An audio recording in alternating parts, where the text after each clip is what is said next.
Es un poquito como particular porque en la Constitución de 1991 se generó una promesa y es que Colombia fuera un país descentralizado, pero en la realidad esto no ocurre. Hola, bienvenida y bienvenido a Sectorial. Aquí transformamos la información que produce el entorno en una serie de estudios que te ayudarán a dos cosas: a crecer en ventas porque te mostramos dónde están las oportunidades, y a mitigar los riesgos y costos porque te presentamos dónde están las amenazas. Yo soy Alejandro Escobar Correa, trabajo en la Gerencia Estratégica de Sectorial. En este capítulo vamos a hablar de oportunidades en las regiones, en los municipios, en los departamentos. A ver, la vida de nosotros depende en gran parte del lugar donde vivimos. Para que ese lugar mejore, pues se necesita que las alcaldías, las gobernaciones ejecuten mayor cantidad de proyectos.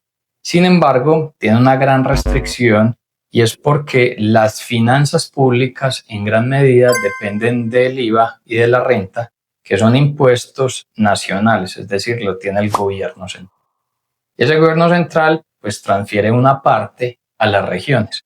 Hoy en día es el 25%, pero la idea es que de aquí al 2038 la transferencia llegue a ser el 39,5%.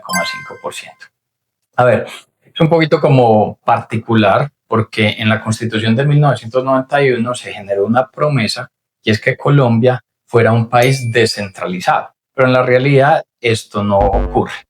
Y no ocurre porque, por ejemplo, Bogotá, sus habitantes en IVA y renta le generan a la nación alrededor de unos 41 billones de pesos.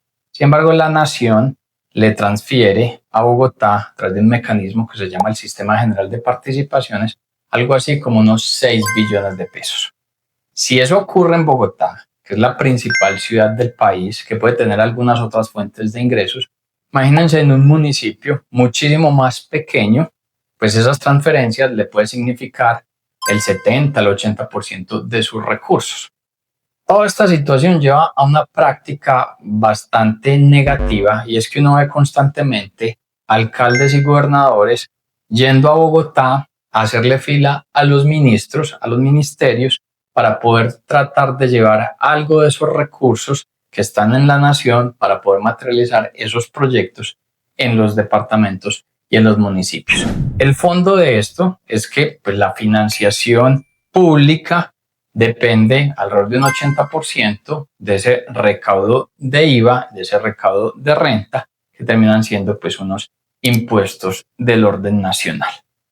¿Qué ha ocurrido? Una de las pocas cosas buenas del gobierno que está saliendo, del gobierno saliente, que ya salió más bien, es que logró dejar lista una reforma al Sistema General de Participaciones. Eso fue en el 2024 y la reforma estableció que los recursos, que hoy son el 25% del presupuesto general de la nación, que van a los territorios, se incrementen paulatinamente a llegar hasta el 2038 a ser el 39,5%.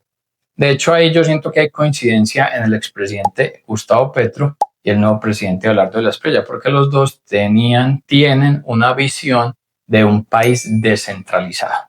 Si ustedes quieren entender un poquito más sobre lo que pasa en municipios, en departamentos y ver ahí las oportunidades, métanse a www.sectorial.co. En la sección de soluciones y productos, ahí hay un contenido que se llama el Informe Sectorial Regional, donde hablamos de las oportunidades específicas y las amenazas específicas que ocurren alrededor de los territorios. Si bien se dio esta reforma, para que esta reforma se pueda materializar, se requiere establecer una ley de competencias. La ley de competencias es, bueno, si a los territorios se les va a incrementar los recursos, ¿cuáles van a ser las responsabilidades de los territorios con esos recursos? El trasfondo es que el Estado central se pueda adelgazar y el Estado territorial se pueda fortalecer, que pueda tener esa autonomía y que adicionalmente no exista corrupción, mitigar esos elementos adversos.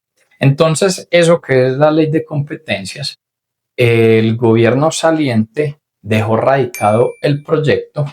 Sin embargo, tuvo un montón de reparos por parte de los municipios y por parte de los departamentos, porque en esa ley de competencias estaba llevando un elemento que era crear una junta centralizada decir, manejada por el gobierno nacional, que definiera el uso de los recursos que se iban a incrementar a los territorios. Entonces, es un contrasentido porque dice, vamos a descentralizar el Estado, pero yo le voy a vigilar en qué puede usar o en qué no puede usar los recursos. Entonces, no va a haber autonomía en los territorios. Esa fue la principal, o esa es una gran crítica por parte de los municipios y los departamentos, es decir, por alcaldías y gobernaciones.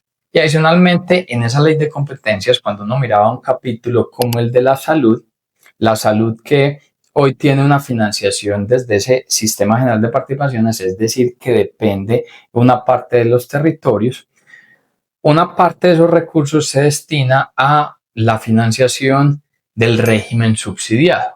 La ley de competencias decía que el incremento de los recursos tendría que ser destinado a la financiación de la reforma a la salud que había presentado el gobierno Petro, específicamente a la financiación de los centros de atención, es decir, los CAPS.